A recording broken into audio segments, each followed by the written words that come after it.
Hey guys, welcome back. It's been a while since I made one of these. Leader of the opposition.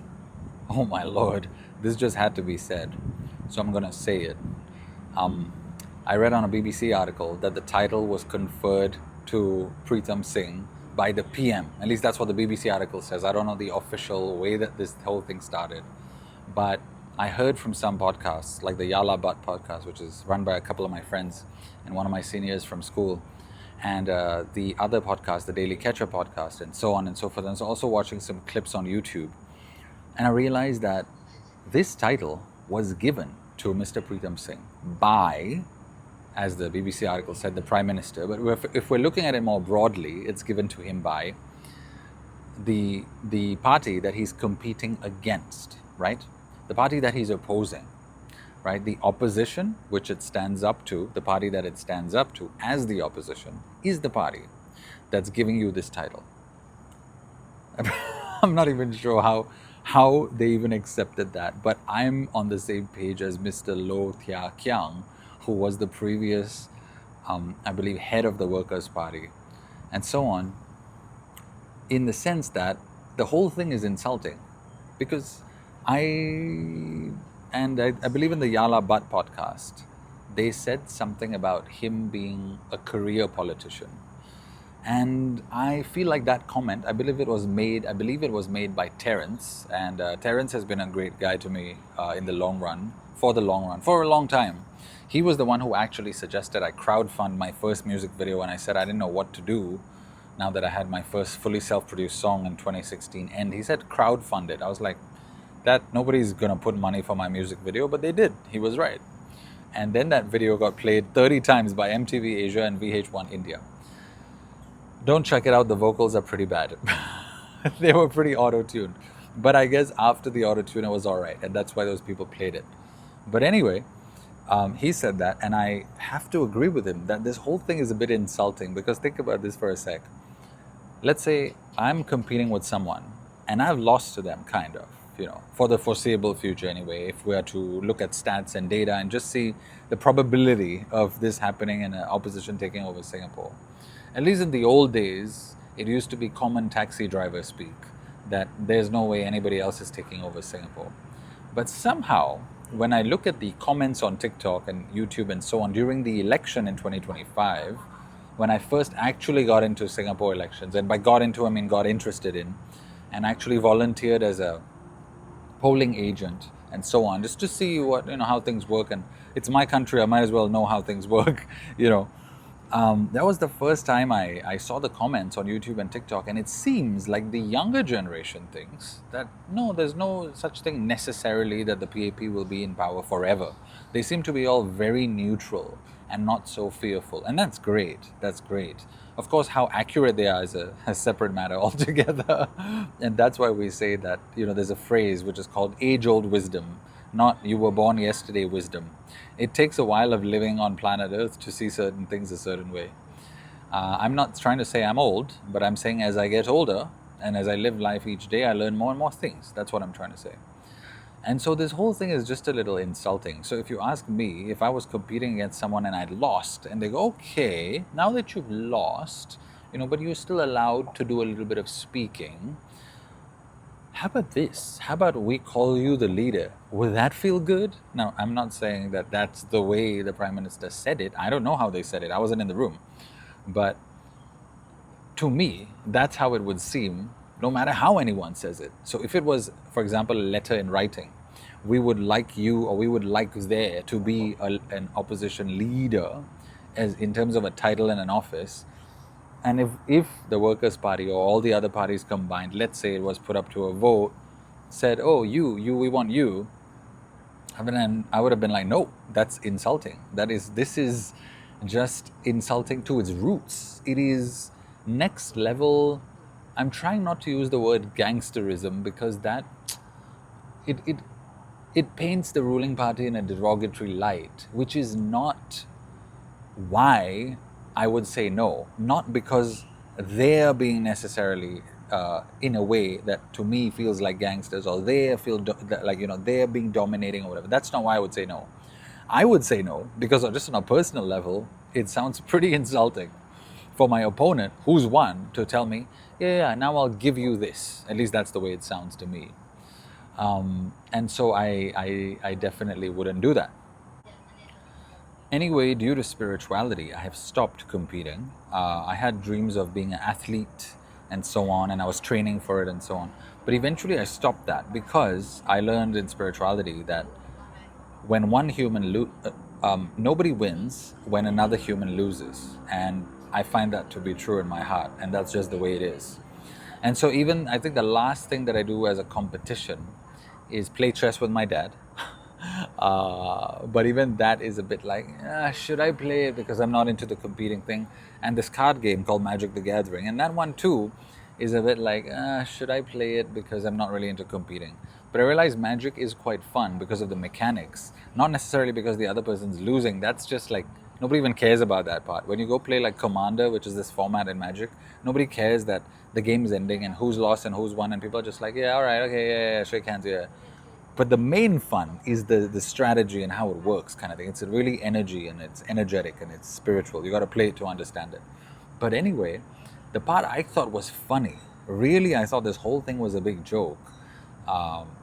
And by big joke, I mean hilarious. Not that it was fake, but it was hilarious. When around the time of the GE 2025, there was this video. I don't know if it was on YouTube or where it was, but it showed Pritam, I think, walking into like the office of the leader of the opposition. There was a plaque on the wall or a heading on the wall, so the leader of the opposition.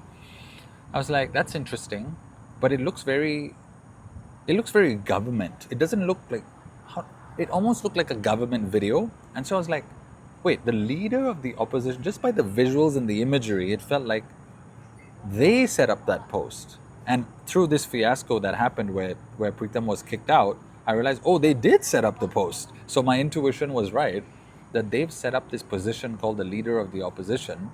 And when I saw him mixing that 3-in-1 coffee, which is in the video, if the video is on YouTube, go check it out. I was like, oh my God. I think I even left a comment on the YouTube video. I said, Pritam, I love you, but please don't drink that shit. We need you around, because 3-in-1 coffee is so unhealthy. And so it was a little bit of both, in the sense, I'm a health coach, so I'm just going to talk about the coffee for a sec and what it signifies, which is if he's picking the coffee himself, that led me to wonder, is the opposition that poor?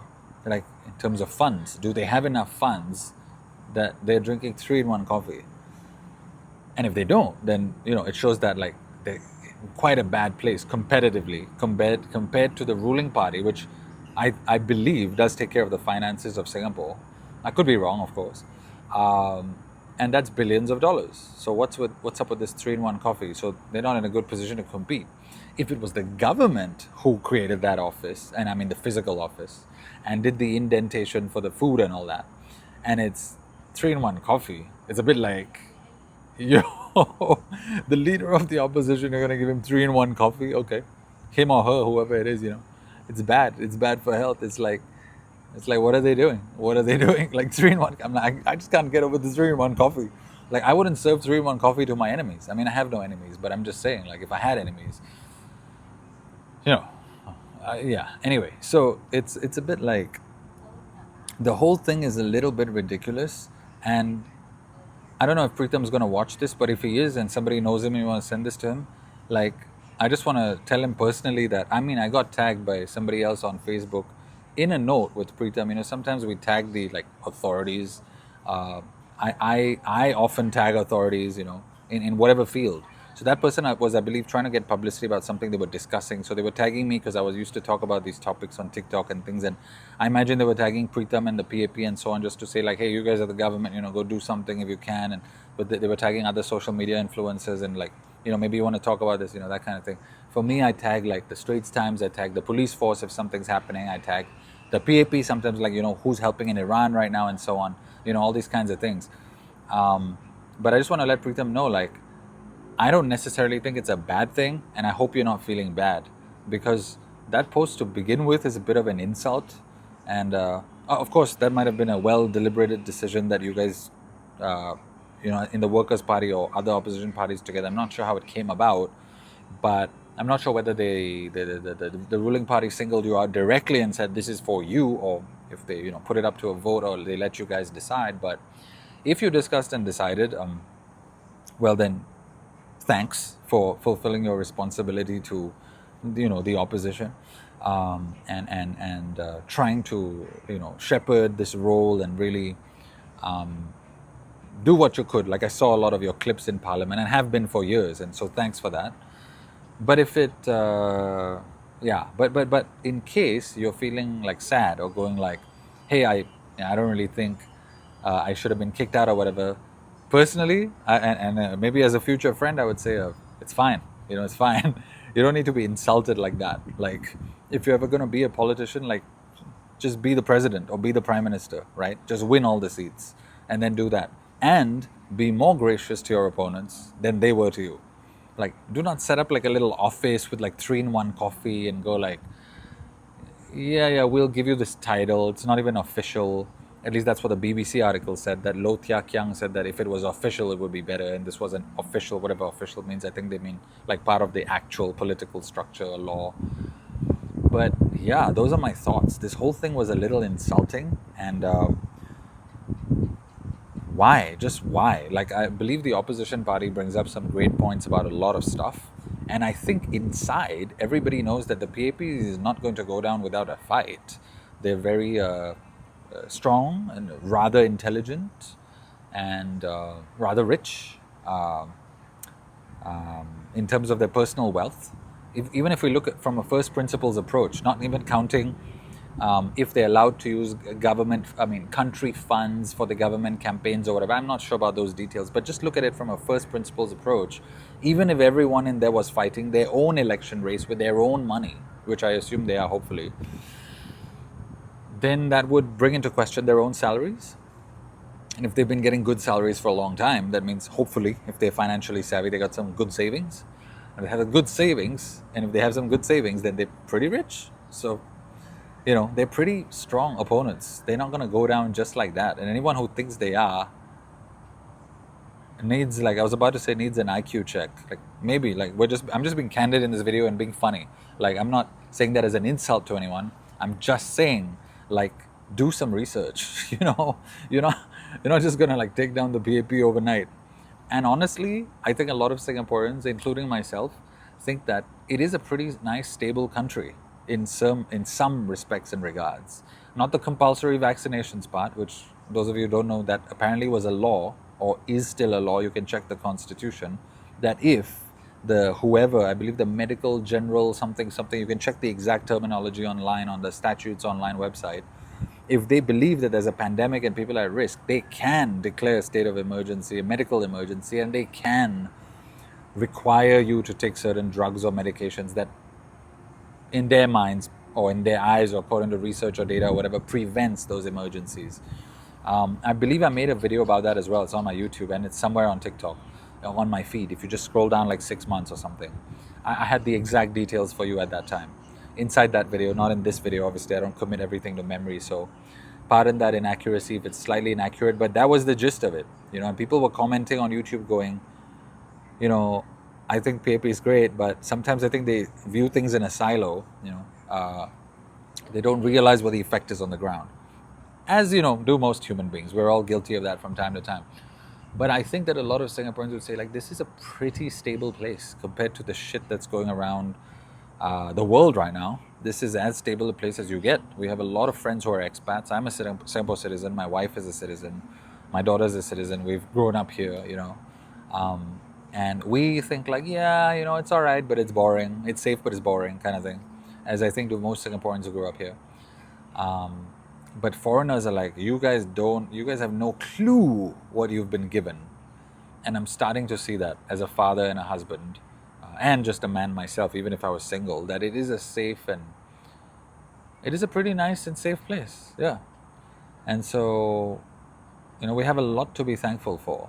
And even if the ruling political party goes, we're never giving up power, homies, like, forget about it, I might actually be okay with that, because unless I want to be a politician, then I might not be okay with that. I might be like, what does that mean? Like, this is unfair and that's unfair and la la la la la la. And I'm sure there are a lot of things you can attack in terms of fairness and perceived fairness, and whether like electoral boundaries are actually being redrawn fairly. Like, I know in the government, one of the MPs in one of the parliament sessions said, "Yo, that was an independent body that I forget his name. Pretty cute looking chap, looks like a young schoolboy, very handsome looking fellow, with these bright eyes, who speaks very slowly, and I think he's one of the economic ministers or something like that."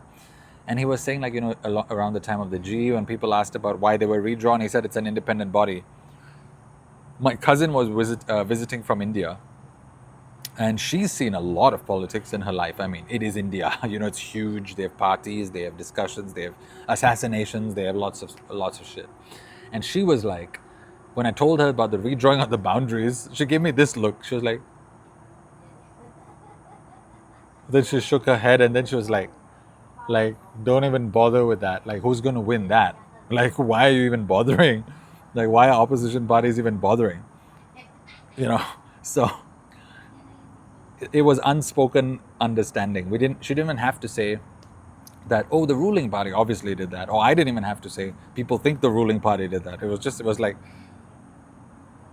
like, like somebody says, like, I am 170 cm tall, I want to join the NBA. It's like, it was like that. So it was, so the fact, I'm quite intrigued that the opposition parties and so on even stand up in parliament, and I'm quite proud and honored. I mean, pride is a bad feeling in terms of spiritual vibration, but I'm happy, I'm amused, I feel a sense of humanity and belonging there, in a sense of connection, that people are even bothering to stand up to what they perceive to be injustice or unfair, and going like, how can one party just rule this country? Sure, I'm down with that. And if I ever become famous enough, or have enough sort of clout, power, or just visibility to sit down and have a conversation with people from the PAP over coffee, whether it's a podcast or not, I will definitely ask them these questions, because I'm asking these questions as a spiritual life coach and a priest for one of the 9 religions in Singapore. I am definitely going to ask them, just human to human, just, like, because I'm curious that way about things, and that's how I learn. I'm going to ask them, like, doesn't it bother you that many people think that you're being unfair, or that if you have a monopoly on most things, you kind of are being unfair when it comes to competing for political positions? Not unfair to the citizens, like the citizens are well taken care of most of the time. Some are not, but most are. So that part's not unfair, but the fact that you get to do that, and only you get to do that over generations, does that not seem unfair? Like, I'm just going to ask them point blank, if I ever get to speak to them, like, what is your obsession with power? Like, I mean, I understand power is a nice feeling. We've all understood that as humans from time to time, that power is a nice feeling. But what is your obsession with it? Like, if you have power for 20 years, can you now go, okay, for the next 20 years, let this guy or this woman have it. Next 20 years, let this guy or this woman have it. Why does it have to be you nonstop? And is that actually bordering into greed? And how do you feel about that as a human? Because, they're always going to come back and say, the country is being run well. So I'm not going to go and say, because of that greed, the country is not being run well, because they might be right. It is being run well. So, or quite well. Of course, there are always points of improvement, but reasonably very well compared to a lot of countries around the earth. So there's no point asking them that necessarily, unless it becomes run unwell. And I believe if the country ever gets run unwell, just like any country that's run unwell, like we see what's happening in Iran, anything could happen. And I think they're well aware of that, and they've actually said that publicly many times. It's very important for a country as small as Singapore to maintain decorum and racial harmony and all these things, and I love the racial harmony bit because of the food and the culture. I go up in my lift in the HDB, I see an Indian person, a Chinese person, a Malay person, sometimes white people. It's like cultural exchange. I love it. That part I've always loved. But I will ask them, like, doesn't that seem a bit too greedy? Like, aren't you happy with like 3 meals a day that are delicious in this melting pot of cultures? Why do you need to be in power like every day for the rest of your life? I'm going to ask that. But yeah, hopefully you guys enjoyed these comments, and let me know what you think about this whole thing. Very interesting topic. Thanks so much. And for those of you who stayed to the end, thanks so much for being here. I appreciate you. Take care, and bye-bye.